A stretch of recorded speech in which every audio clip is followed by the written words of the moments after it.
сражении против короля проклятий происходит ротация, и сегодня мы увидим битву Маки против Сукуны. Узнаем судьбу Юты Акоцу, а также Итадори Юдзи. Маги неумолимо продолжают противостоять противнику, однако неужели Сукуна скрывает еще некий туз в рукаве? Ну а также напоминаю, что почитать свою любимую манху Манхуа вы сможете на remanga.org. Здорово, ребятки анимешники, у микрофона Зик. А вот ребята, которые оставили свой коммент под прошлым роликом. Ну а мы начинаем.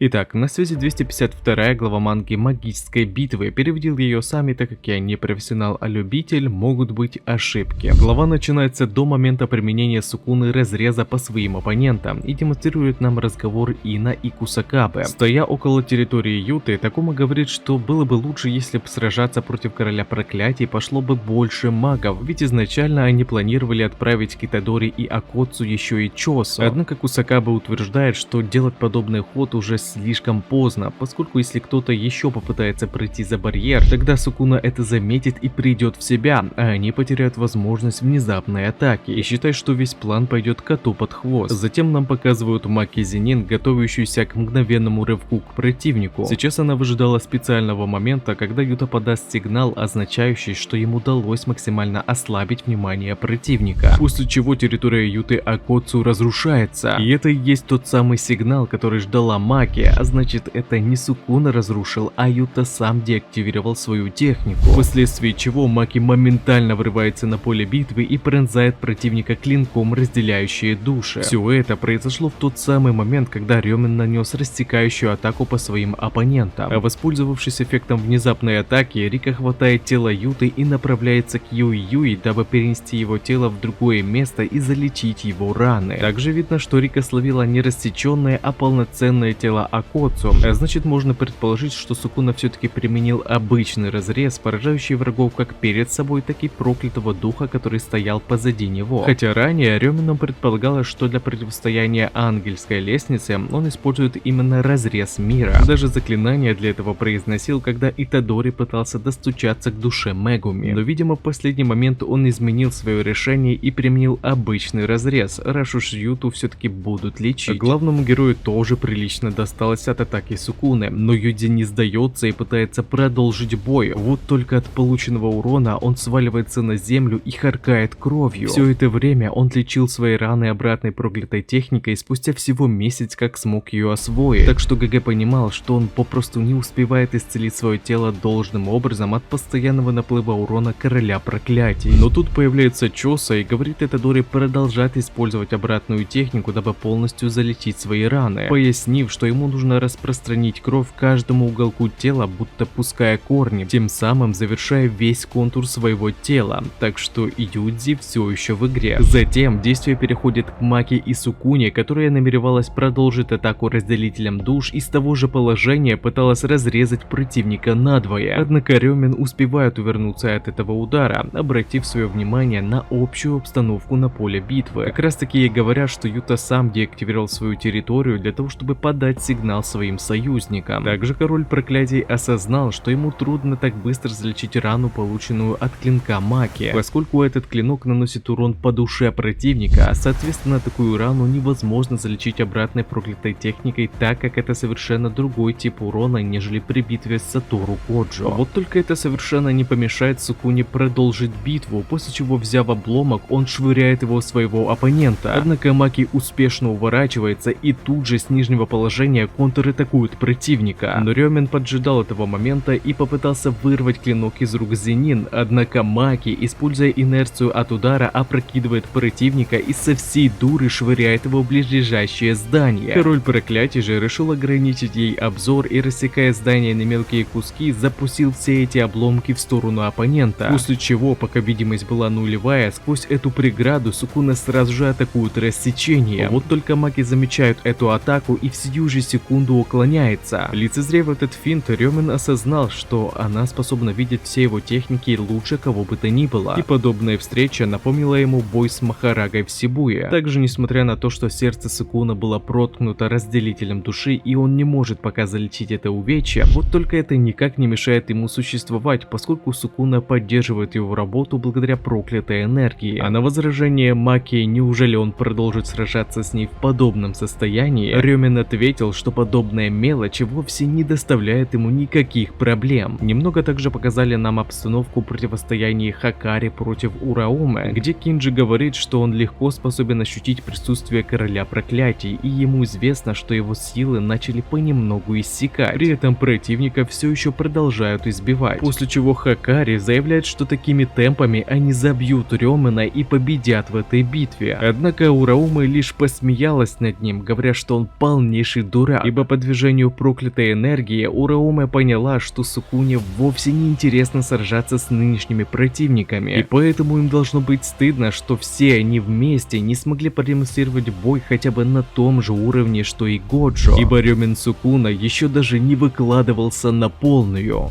Что же, ребятки, только что Ураума в некоторой степени обесценила все достижения магов в битве против короля проклятий, поскольку Сукуна все еще не выкладывался на полную, а значит, когда маги ощущали, что сила Рёмена начинает понемногу угасать, они, получается, заблуждались. Ведь по словам Ураумы, у Сукуны все еще остался скрытый козырь, который он попросту не использует, потому что ему неинтересно сражаться с его нынешними противниками. И тогда Юта и правда может выжить, ибо Рёмен мог просто передумать атаковать разрезом мира, ведь в противном случае Юта просто бы даже не пытались бы исцелить. Да и Юдзи жив, а он также был, как и Акоцу, с фронтальной стороны, в отличие от Рики. Но состояние Юты пока все еще остается неизвестным, и лишь только когда нам покажут, как его будут лечить, только тогда мы узнаем, будет ли он жить или нет. Сам же Сукуна, как уже говорилось, сражался пока только в полсилы, но сейчас его противником является Маки, и возможно с ней ему придется выложиться уже получше. К тому же Итадори может в любой момент присоединиться к сражению. Что же, тогда ожидаем в следующую главу. И также не забывайте, что прочитать свою любимую мангу и не только вы сможете на remanga.org.